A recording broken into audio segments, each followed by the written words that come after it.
ভাই আইফোন আমার কিনতে মন চাই। বাবার একদিন বলছিলাম, বাবা আমার একটা আইফোন কিনে দিবা।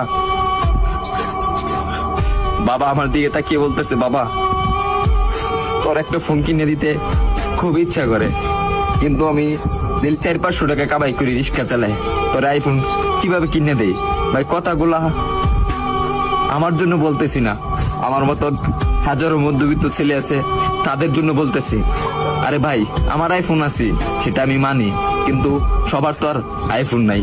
কিছু পোলাপান আছে নতুন নতুন শার্ট পরে, নতুন নতুন প্যান্ট পরে, নতুন নতুন সানগ্লাস পরে, 2 দিন পরে পরে আইফোন পাল্টায়।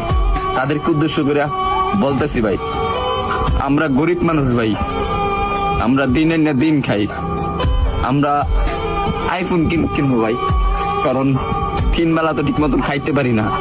পরে হঠাৎ একদিন বাবা কষ্ট করে প্রতিদিন 100 টাকা করে জমায়া একদিন আমাকে 14,000 টাকা দিল।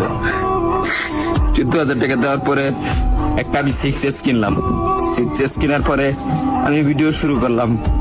ভিডিও শুরু করে এই যে ভিডিও দিতেছি আপনাদেরকে, হয়তো আপনারা ভাবেন যে আমি কথাগুলা বলি লাইক ভিউ পাওয়ার জন্য। না রে ভাই, সবার জীবনে একটা কষ্টের একটা গল্প থাকে, কাহিনী থাকে, আর আমি যেগুলা বলি রে ভাই এগুলা বাস্তবই বলি। তারপরে ভিডিও করতেছি, আর এখন যখন ভিডিও করতেছি ভালো একটা পজিশনে যাইতেছি, একদিন আব্বুরে বললাম, আব্বু তুমি এই ফোনটা দিছো না, এই ফোনের টাকা একদিন আমি এই টিকটক থেকে তোমাকে ব্যাগ দিব। ভাই আপনারা যদি ভালো না বাসেন, সাপোর্ট না করেন ভাই, তাহলে সামনে আগে যেতে পারবো না রে ভাই কখনো। আপনারা একটু ভালোবাসা দেন, তাহলে আমি একদিন অনেক বড় হমু ভাই।